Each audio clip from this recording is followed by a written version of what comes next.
G'day and welcome back to the channel. Regular viewers will recognize this. It's my X-Hover mini quad, and it's got a run cam split in it. And this is my go-to quad, as I've said many times before, my go-to quad for lots of stuff. I do a lot of my flying with this because the quad flies really well, and the run cam split means that I can keep things really light and still get some HD video out of the damn thing, because the split, as most of you will know, does the HD recording and also provides the FPV signal for the goggles. So yeah, it's great, it's fantastic. This is so old and it's not even broken yet. Well, not very much broken. But I'm not talking about mini quads as such today. I'm talking about something else, because one of the limitations of the run cam split that it's annoyed me for a while now is that the field of view, to miss out most of these props, I've had the field of view set to narrow. And it looks to me as if, I haven't confirmed it, but it looks as if with the split, if you set your field of view to narrow, it actually crops in on the sensor and then interpolates back up to 1080p. So I think you lose some actual resolution on the narrow field of view. And also these days, 1080p, well, it's not that flash anymore, is it? I mean, everything's 4K or at least 2.7K. So Runcam don't make, as far as I'm aware, a 4K version of the split, which is why I was chuffed to bits when this arrived. This is the Hawkeye Firefly 4K split camera. So it's the same concept. It is a camera and a PC board, except it's 4K. 4K, yes.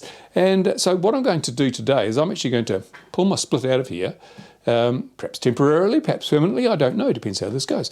Pull the split out, put this in, and just see how well it works, right? But before we do that, let's have a look at this Firefly or Hawkeye Firefly 4K split camera and see how well it's made. And as you can see, it comes in an attractive and decorative plastic case.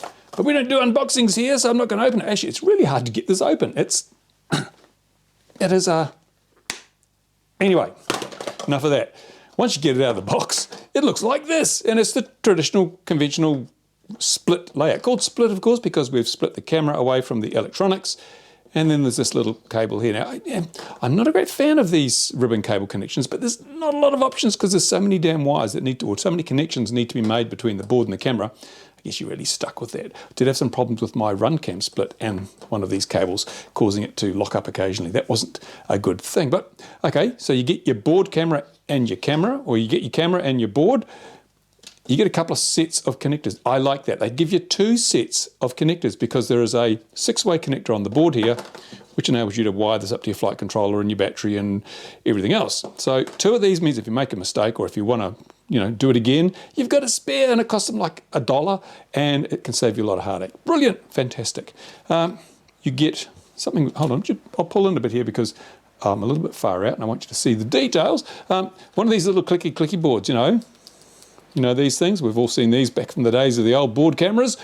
Enables you to set up the on-screen whatevers. We'll see how well that works in a moment. You get a manual designed for pixies and elves, because I can't read the writing on that, so small. I mean, seriously? You're going to need your granny glasses to read that. But okay, it seems to provide most of the information. It's not as clear as it could be, but look at this. There's the outputs for that. And it gives you the info you need to know. You've got to dig for it a bit sometimes. It's not that easy to find in there. And of course, most of it is actually in a foreign language. I think, what's this, Bulgarian or something? I have no idea. Is it must be American. It's probably American, yeah. Anyway, so yeah, you get the manual for what it's worth. But of course, most of the stuff's online now. You get a little bracket there that actually holds in the micro SD card, because one of the problems with the first run cam split was that the card had a really Mickey Mouse hooked up arrangement where you hinge the top plate. It was really messy, and sometimes you'd come back from a flight and find you didn't have a card anymore. So this is working on the same basis as the latest split square that sits on the top. And there's a little thing that catches the card, stops it flying out when you do one of those nose landings, okay? And you get this. I don't know what that is yet, actually. I haven't even really looked, but maybe it's a mount for the camera. No, it's too small for that. I don't know what that is. Maybe it protects the cable. Maybe you're supposed to put it on here. And yeah, no, yes, no, I don't know. Maybe, who knows? I don't know what that is. I'll be honest, I've no idea. I'll look it up, find out. Anyway, and you get the most important thing of all. This would be completely useless without it. Stickers. Stickers, here we go, upside down. You'd recognise instantly, didn't you? Stickers, and I don't know what this says, but it's all different. Look, the final symbol is the same on all these stickers, but that is not the same as that, which is not the same as that. So what does it say? I don't know. So I don't know where to use these. I've got a wall of stickers, but I don't know whether I should put this at the top or the bottom. Anyway, I guess this is early stuff because this is sent for review, probably prior to even launching, I don't know. But let's get the macro lens out, take a closer look at this, see what's on there, see how well it's made. Rightio, here's the main board. There's your micro SD card slot there. Here's your little ribbon connector down here. This is your microphone. This is a bit how you going, isn't it? It's a little bit, look at this. This is the microphone, just floating around the breeze. It's not so flash, is it? You probably want to hot glue that down if you're going to, before you use this thing. But as I say, this is probably a pre-production, so I won't be too harsh on them.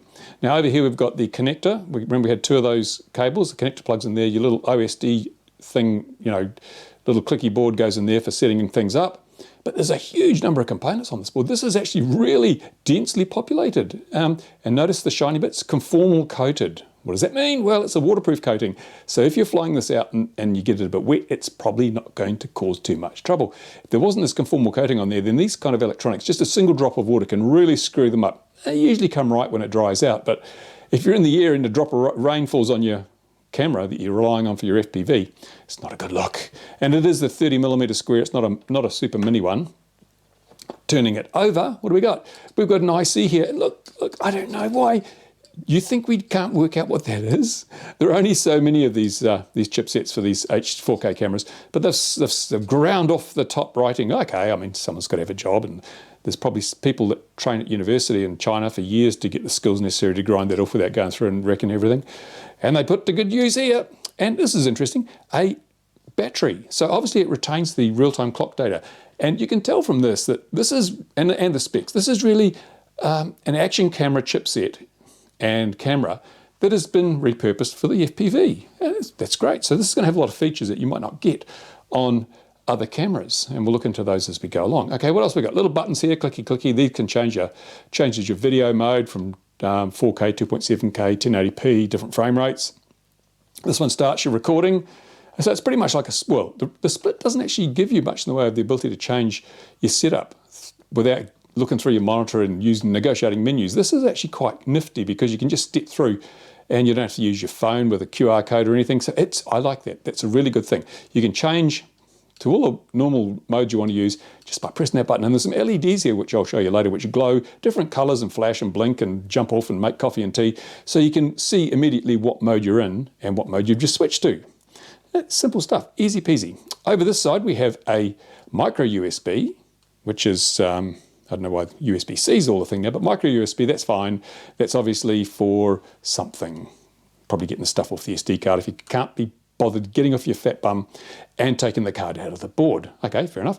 And we have a, what is that? No, that's the, micro HDMI. Is that micro? Yeah, micro HDMI. I think that's the micro HDMI there. Why would you have HDMI on a board like this? I mean, you got to think, what purpose? What have you got on a model that has HDMI? Well, I guess this is kind of good in a way. If this has got HDMI video coming out of it, then in theory, when digital video becomes more prevalent, you'll probably be able to buy digital video transmitters with an HDMI input, in which case you could plug the output of this board straight into that video transmitter and bingo, you've got HD video, FPV. So it's forward planning, I suppose.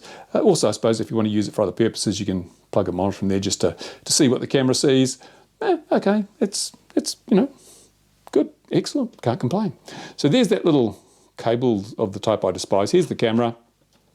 It's quite a big camera. It's bigger than the Runcam Split camera. In fact, I wonder if it'll fit in my quad. I won't know until I try. It's got a great big lens. Woohoo! The field of view is not quite as wide as the Split by looking at the specifications, but of course the Split does allow you to change the field of view in software. I don't know if this does yet. Haven't fired it up, and as I said, this manual with its little tiny writing, it's all in there, but it's pretty hard to find. And that's really about it. Is this side conformal coated? Let's have a look so you get the shine. Yes, it's conformal coated as well, which makes it waterproof. Well, water resistant, shall we say. Because obviously if you get water along these contacts here or in the cable, it's going to cause some issues. But there you go. The quality construction seems, apart from this microphone, this dicky little microphone here, dangling in the breeze, quality construction seems just fine. And I guess all that remains now is to throw it in the quad and see if it's going to work. Jump cut. Okay, here we go. What a mess, don't look. There's my RunCam split. And you notice the glue around here, some epoxy around there, and these wires. Well, yeah, I ripped the pads off the split in a bad crash. So I had to do some real bodge engineering. So the epoxy is there to support the tag wires I had to add on to make it still work. So yeah, this has had a hell of a life. And one thing I just noticed, look, micro HD port on the split as well. I forgot I had that. Is it a micro HD? Yeah, one of them is, I think. Yeah, I think this is the micro HD there. So, yeah, who thought? Anyway, yeah, so out with the split. And look at that Naze board. Naze board, folks. Yes, you don't see many of those anymore, do you? It's not even the one with the barometer and the compass. It's the cheapy. So this board will be going in there like that. Back in a moment. So here we go.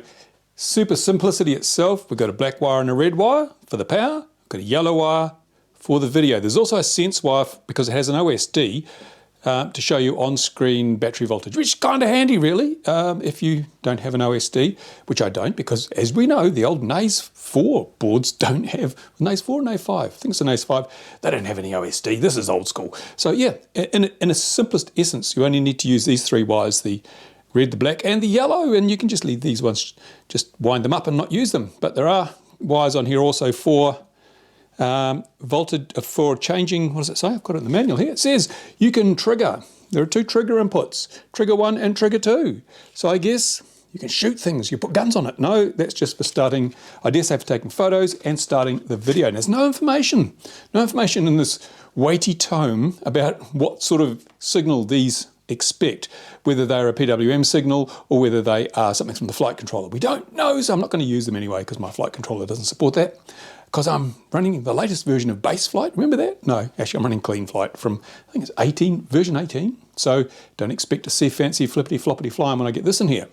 Right, there we go. I will solder the rest up and then we'll see what it does. Okay, there we go. Now I'm expecting the live FPV video to be a bit janky with this because I've got this great big long yellow wire. I could have made it shorter, but I've kept it pretty long because I may not be leaving this in this machine. And I wanted plenty of room to move around without ripping things off, so I've kept that pretty long. So we may get quite a bit of lines and things because the video lead will actually pick up signals from the camera board, from the ESCs, all sorts of things. If you make it too long, you always want to have this lead as short as possible and preferably run a ground wire with it. But who can be bothered? I'm just going to see if it works. If it certainly looks okay, I will revisit the whole wiring of this thing and do it properly. But this is just a test install for the purposes of the review. And if I think my install is having any effect on the review results, I will let you know so I don't blame the wrong thing. So there we go. It's all looking good. Wired up, put the lid on. If the rain stops, we might even get a flight in. Rightio, here we go. It's all set to try it out. There have been a few problems in terms of putting it back together because there's a bit of a clash between the split board and my FPV transmitter, but we'll just tighten the screws up, that'll fix it. So let's have a look here. I've got this monitor going and I will tune into the quad signal, plug the battery in, turn this radio off first, we don't need to listen to that. And I said turn it off, stop, thank you. Right, let's plug a battery in and hope the smoke doesn't come out, which is always a worry. I should use the smoke stop, shouldn't I? That product that I reviewed. What's this damn radio doing? Still making a noise. Should use the smoke stop, shouldn't I? But see what happens. Woohoo! Right, let's scan. See if we can find a signal. Hopefully our FPV transmitter's going. It may not be actually because I don't know if I've got an earth on it. No. Okay. I'll be back in just a moment. Of course, lesser human beings would have left that embarrassing mistake out. They would have edited it out of the video. But here, warts and all, folks, you just get to see what happens. And I'm going to pull in on here so that hopefully you'll be able to see what happens. Oh, I'm full zoom there. How about that, eh? I should bring the camera close, but I can't be bothered. Right. Let's see what happens when I press a few clicky buttons. What do we got here? I don't have the voltage sense connected, so it's saying 0 volts. That stands to reason. So let's press this button. Do we get a card full? I don't have a card in it. Oh, hang on. I don't have a card in. Oh, there we go. Now, this middle button seems a bit dodgy. Okay, so what have we got here? We've got some things we can set the resolution. Can we? Can we? How do we do that?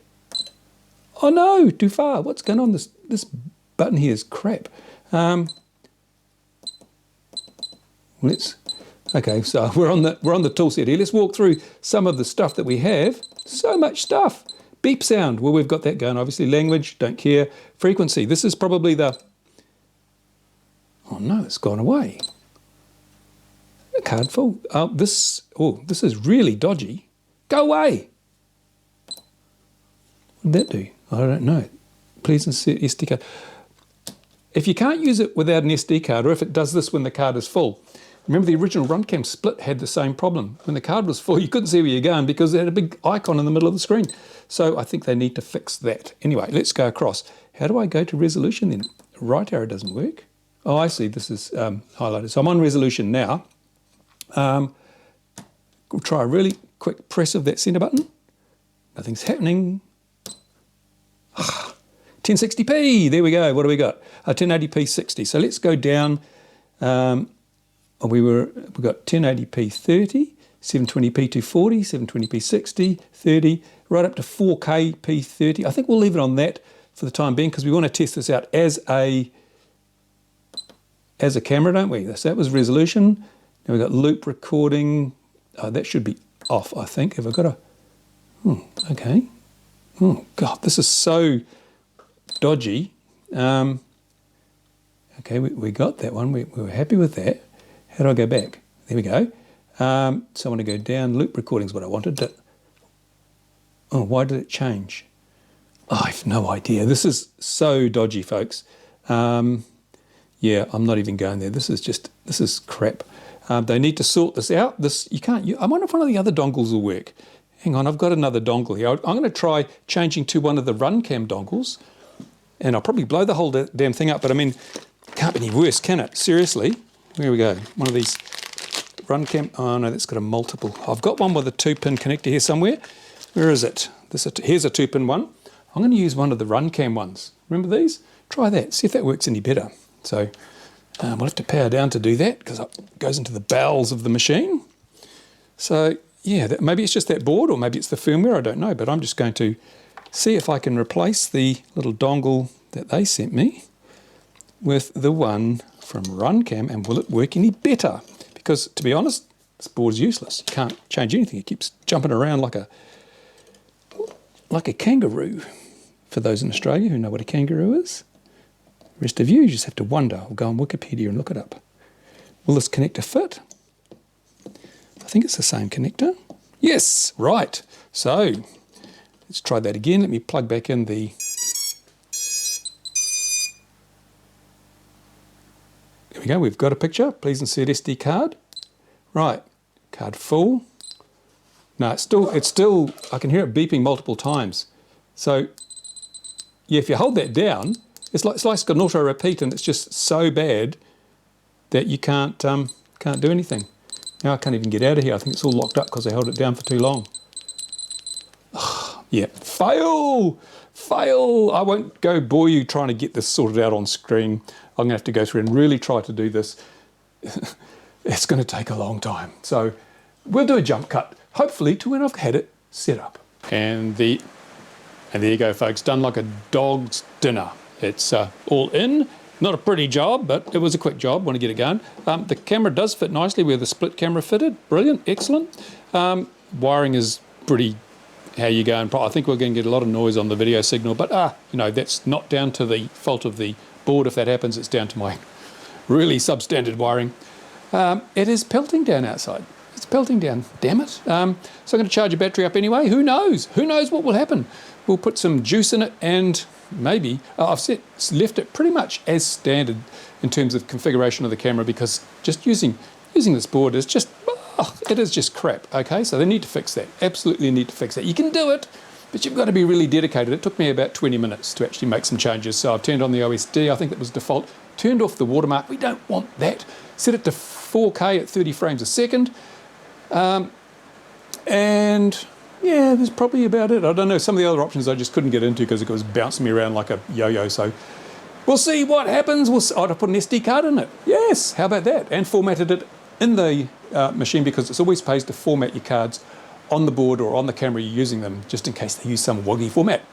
And it is a 64 gigabyte class 10 U3, V3, whatever, you know, it's the fast one, okay? So there we go.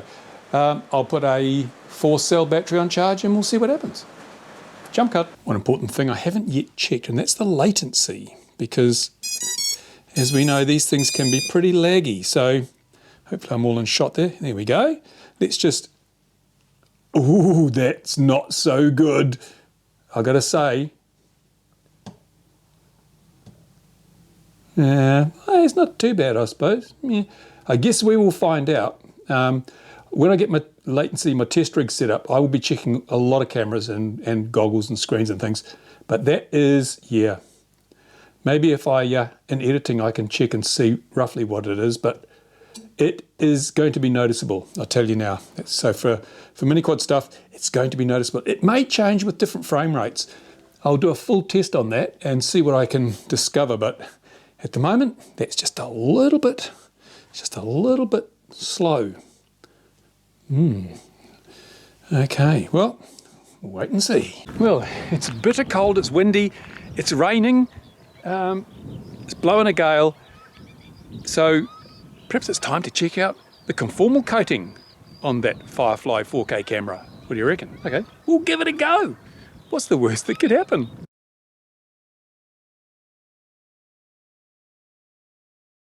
Well, here we go, folks. Case of an epic fail.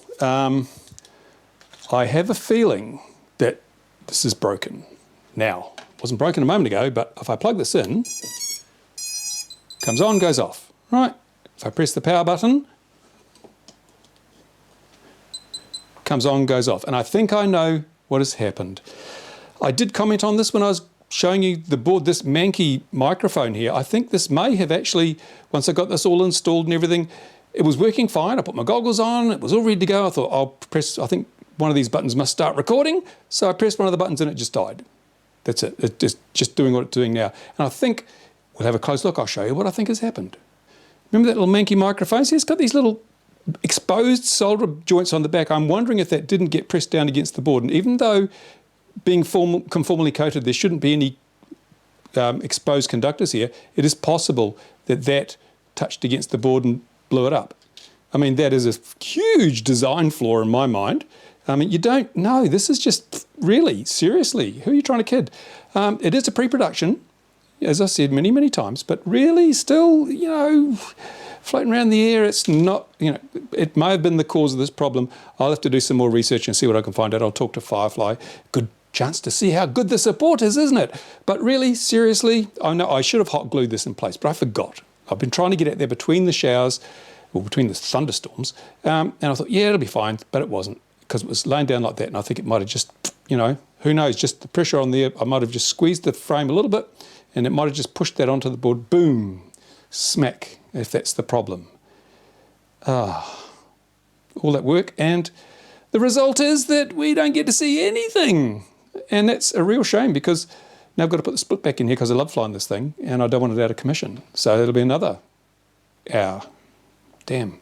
Anyway, so there you go. That is my review for what it is of the Hawkeye. See why people don't send me stuff, don't you? Because if there's any possibility of something going wrong, it goes wrong. That's that.